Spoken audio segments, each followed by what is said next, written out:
Assalamualaikum warahmatullahi wabarakatuh. Halo semua. Selamat datang di podcast kita. Jadi pada sore hari ini kita bakal membahas suatu sejarah. Sejarah apa tuh Kak?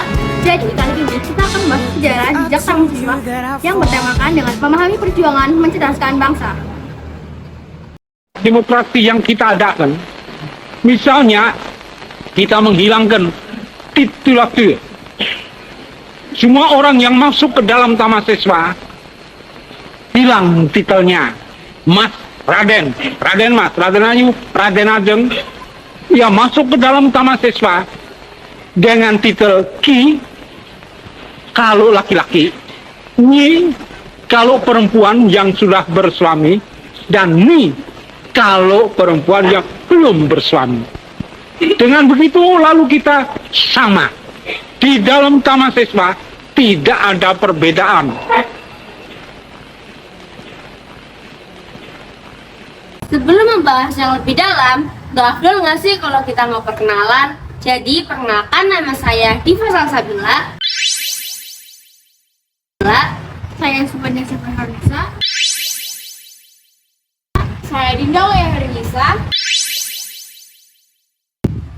Nah, dalam episode ini kita bakal meresapi lebih dalam visi pendidikan dan perjuangan kemerdekaan yang dimiliki oleh pendiri Taman Siswa, yaitu Ki Hajar Dewantara. Ki Hajar Dewantara. Ki Hajar Dewantara itu siapa Kak? Ki Hajar Dewantara adalah sosok yang begitu menginspirasi dalam sejarah Indonesia. Bagaimana kita bisa merinci lebih lanjut tentang visinya dalam pendidikan Kak Dinda? Nah, jadi gini Kak Zulfania, Ki Hajar Dewantara adalah seorang pemimpin yang meyakini bahwa pendidikan adalah hak semua orang. Jadi beliau tuh nggak memandang tentang apa latar belakang dari seseorang itu sendiri. Jadi tentang latar belakang sosial maupun ekonominya. Yaitu memandang pendidikan sebagai alat untuk membangun karakter yang kuat dalam diri kita sendiri, diri kita masing-masing, dan memajukan untuk budaya Indonesia sendiri. Ini jelas visi misi yang luar biasa sih. Tapi Ki Hajar Dewantara juga terlibat dalam perjuangan kemerdekaan Indonesia kan? Bener banget Kak Diva. Jadi selain sebagai pendidik, Ki Hajar Dewantara ini juga aktif dalam pergerakan kemerdekaan. Jadi beliau itu menjadi bagian dari Dewan Pimpinan Tertinggi atau bisa disingkat menjadi DPT, yang membantu merencanakan dan memimpin perjuangan bangsa Indonesia mencapai kemerdekaannya. Jadi visinya ini untuk kemerdekaan berlanjut dalam semangat kemerdekaan bangsa Indonesia sendiri. Itu Pak. Ini sangat menarik bagaimana perjuangan untuk pendidikan dan kemerdekaan bersatu dalam satu visi besar. Bener banget Kak Sulfania.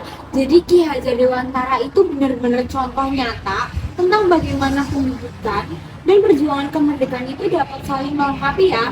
Kayak beliau itu sangat memahami bahwa pendidikan adalah kunci untuk mempersiapkan generasi muda yang siap memimpin dan mempertahankan kemerdekaan. Itu nggak sih Kak? Kalau menurut Kak Diva itu gimana sih Ki Hajar Dewantara ini? Ki Hajar Dewantara ini semangatnya dalam memperjuangkan hak pendidikan dan kemerdekaan nasional masih relevan ya hingga saat ini. Bagaimana kita bisa menemukan pesannya dalam konteks zaman sekarang? Gimana tanggapannya Kak Dinda? Itu pertanyaan yang bagus dan yang benar-benar penting banget ya Kak. Jadi untuk kita sendiri ini sih, kita tuh berharap banget untuk teman-teman yang ada di rumah atau pendengar yang ada di rumah itu juga dapat merenungkan dan menerapkan semangat belajar dari Ki Hajar Dewantara dalam kehidupan sehari-hari. Jadi edukasi dan perjuangan untuk perubahan yang lebih baik adalah warisan budaya berharga yang harus kita pertahankan.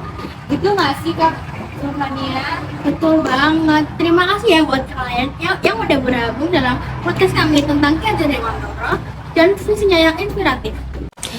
Jadi kesimpulan podcast pada hari ini adalah Ki Hajar Dewantara meyakini pendidikan adalah semua hak orang dan kunci mempersiapkan generasi muda yang siap memimpin kemerdekaannya. Pesannya tetap relevan dalam konteks zaman sekarang, mengingat pentingnya pendidikan dan semangat perjuangan untuk perubahan yang lebih baik. Podcast ini mengajak pendengar untuk merenungkan dan menerapkan semangat Ki Hajar Dewantara dalam kehidupan sehari-hari.